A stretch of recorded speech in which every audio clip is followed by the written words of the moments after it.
এক হতো এবং প্রত্যেকে যদি এক বালতি করে পানিও ইসরায়েলের উপর ঢেলে দিত, কিন্তু ইসরায়েল কিন্তু বন্যায় ভেসে যেত। তার এই কথা বলতে হচ্ছে এক সিন্ধুর গভীরতা। তিনি কোন মাযহাবের লোক সেটি বড় কথা নয়, তিনি যে কথাটি বলেছেন সেই কথাটি উপলব্ধি করেনি মুসলিম বিশ্ব।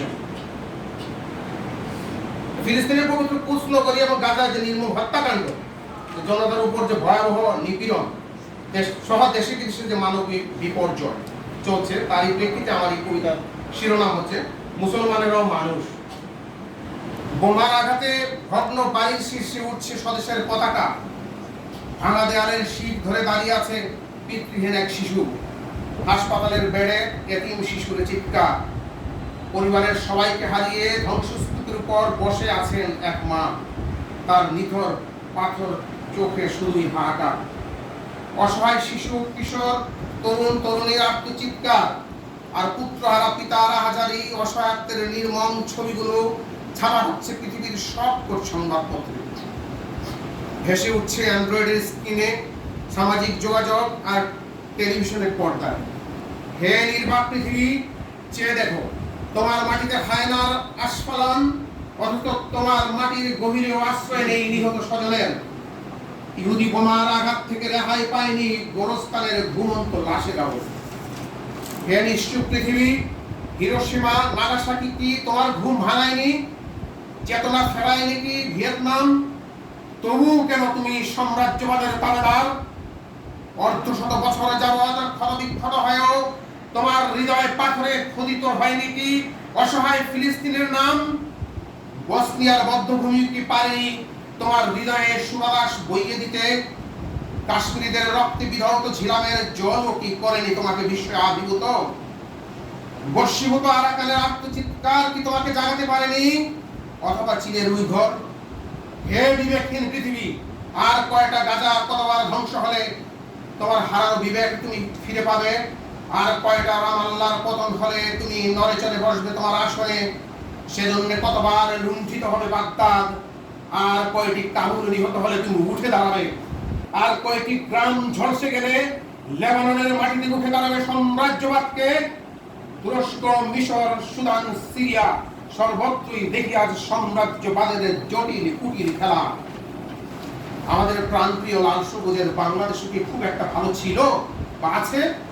অথবা আমাদের মুসলিম বিশ্ব, আহা আমাদের প্রাণপ্রিয় স্বদেশগুলো, হানাহানি মারামারি কাটাকাটি এখানে সেখানে, হিংসার প্রতিশোধ প্রবণতার মহোৎসব সর্বত্র, সীমান্ত সন্ত্রাস আর বিদ্বেষের কাঁটাতারে বিবর্ণ পতাকার মতো দলে সব ফ্যামিলির লাশ, রাজনৈতিক মতাদর্শগত সাম্প্রদায়িকতা আর পারস্পরিক হিংস্রতার করাল গ্রাসে এদেশে সেদেশে গোগ্রাসে গিলে খাচ্ছে বিবেকের উর্বর জমিন।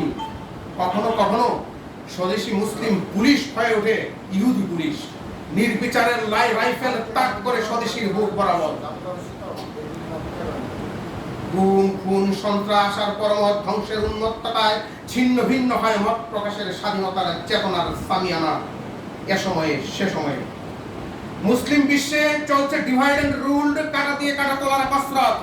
মুসলিম নামধারী সন্ত্রাসী বোমাবাজ, তাকফিরি ধোঁকাবাজ মুসলমানের রক্তে করছে লাল অজস্র কারবালা। হাজার বছরের ঐতিহ্য স্থাপনার প্রাচীন কীর্তি ধুলায় মিশিয়ে সৌধ মিনার মাজার গুড়িয়ে করতে তারা আহম্মদের স্বর্গরাজ্য।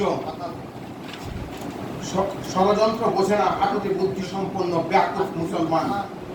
হে নির্বিবাদ পৃথিবী, বিজ্ঞানের যুগে তোমাকে আমরা বড় আপন করে চেয়েছিলাম। হে ছুট হয়ে আসে বিপুল পৃথিবী, এসো বসো এইখানে, ইসি অন্তর বিনোদনের পর্বগুলো আজ থাক। চলো ক্রন্দনরত মানুষের ওয়েবে একটু হেঁটে আসি, যেখানে ধ্বংসস্তূপের পাশে বাস্তুভিটার স্বজন হারানো মানুষের হাহাকার।